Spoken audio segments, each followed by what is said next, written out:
Ya, bismillahirrahmanirrahim. Assalamualaikum warahmatullahi wabarakatuh. Selamat pagi Ananda semuanya. Bagaimana kabarnya hari ini? Tentu dalam keadaan sehat bukan? Nah, mudah-mudahan kita semua selalu ada dalam lindungan Tuhan yang Maha Esa. Nah, tak lupa juga Ibu mengingatkan untuk selalu patuhi protokol kesehatan agar pandemi ini cepat usai dan kita semua bisa belajar kembali di sekolah ya. Nah, hari ini kita akan melanjutkan pembelajaran di tema 1, subtema 2, pembelajaran 3. Namun, sebelum kita berlanjut, Ibu ingin bertanya, adakah yang masih ingat sebelumnya kita belajar apa? Nah, sebelumnya kita belajar materi mengenai penerapan nilai-nilai sila keempat Pancasila serta mengidentifikasi teknik-teknik pembuatan patung ya. Nah, pada pembelajaran 3 kali ini kita akan membahas mengenai perkembangbiakan hewan serta membuat peta pikiran berdasarkan ide pokok dari teks laporan.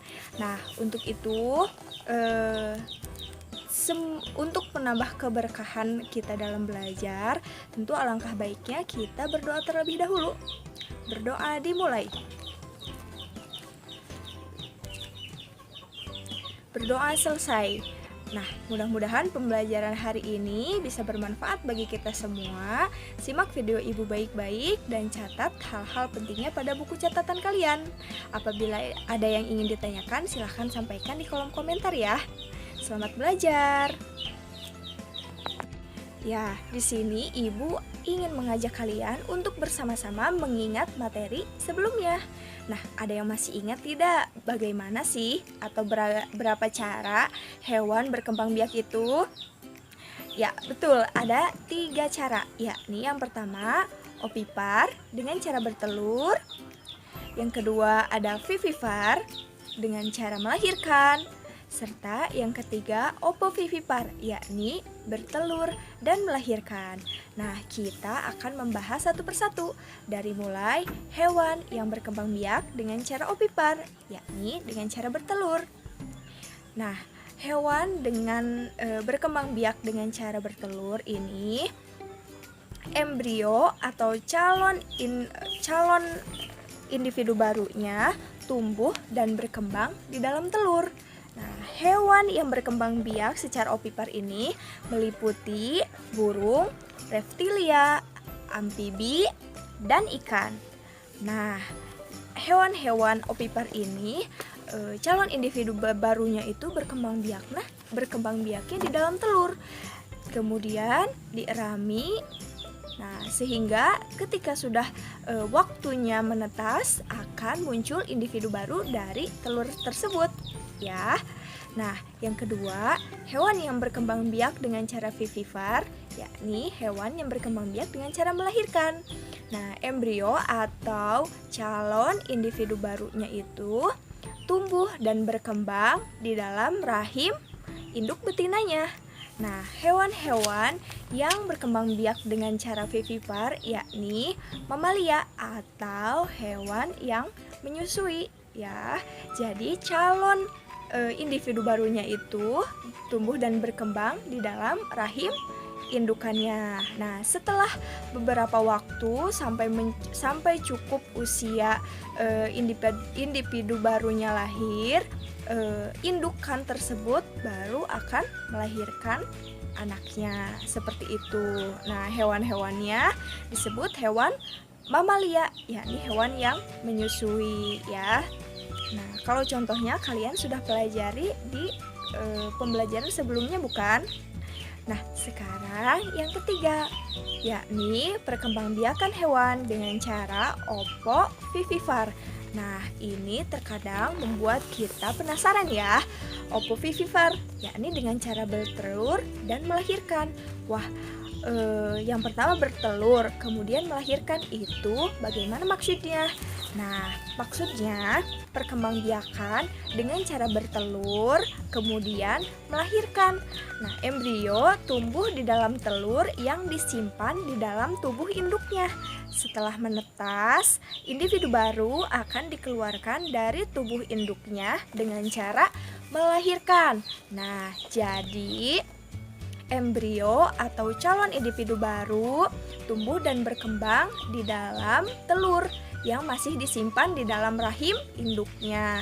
Kemudian setelah telur tersebut menetas di dalam rahim, baru dilahirkan oleh induk betinanya, seperti itu. Nah, salah satu contoh hewan yang berkembang biak dengan cara opopipipar ini yakni ikan pari ya. Nah, Ananda semua juga bisa mengamati lingkungan sekitar dan menelaah bagaimana sih hewan ini berkembang biak dan dengan cara apa. Ya, tentu banyak hewan di sekitar kita, baik hewan yang dipelihara maupun hewan yang liar di lingkungan sekitar kita ya. Nah, di sini Ibu akan mengajak kalian untuk mencari informasi mengenai hewan-hewan yang kita akan klasifikasikan. Bagaimana sih cara berkembang biaknya serta ciri-cirinya ya. Nanti Ibu akan tunjukkan format yang tentunya akan kalian isi ya sebagai panduan dalam kalian mengisi atau mengklasifikasikan hewan-hewan dari mulai ovipar, vivipar, dan opopipipar, serta sebutkan ciri-ciri fisik yang menonjol dari hewan-hewan tersebut, dan kalian juga beri contoh hewan pada masing-masing klasifikasinya ya. Nah, di sini yang pertama ada nomor, ada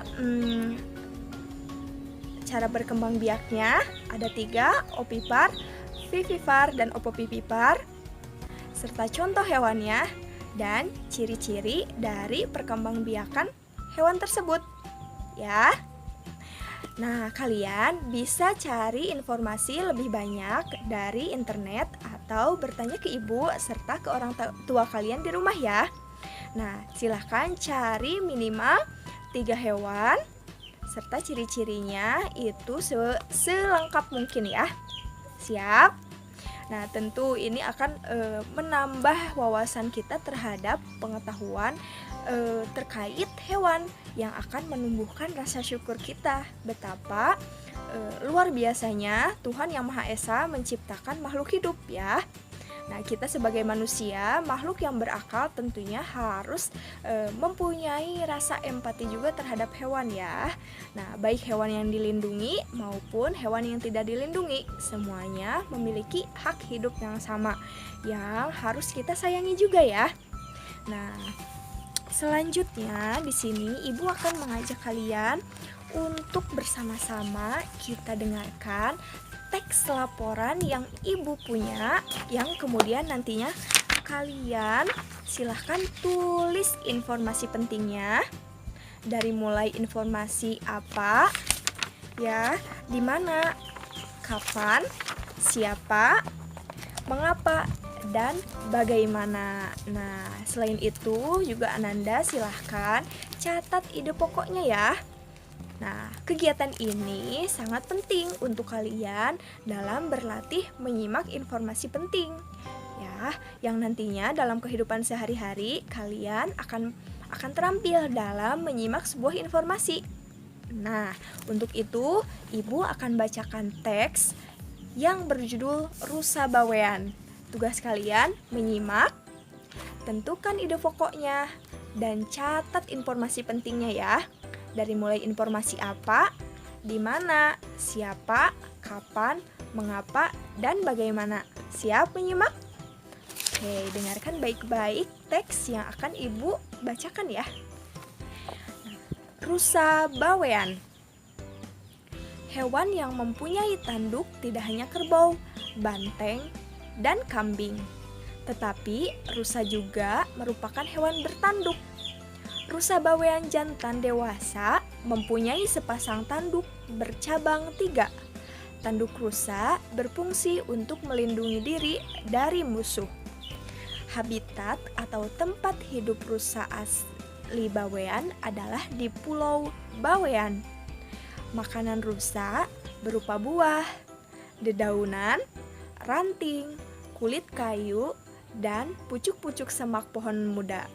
Rusa hidup berkelompok menjadi keluarga dengan rusa betina sebagai pusatnya. Sedangkan rusa jantan biasanya berjalan sendiri. Rusa jantan ikut berkelompok jika hendak bermigrasi. Kegiatan hidup rusa bawean terutama berlangsung pada malam hari atau bersifat nokturnal. Rusa bawean beraktivitas mulai pukul 17.00 sampai pukul 21.00 dan mulai menurunkan aktivitasnya pada pukul 2.00 dini hari sampai pukul 5.00 pagi. Pada siang hari, rusa bawean biasanya menghabiskan waktu untuk beristirahat. Nah, itu adalah teks laporan yang sudah Ibu bacakan.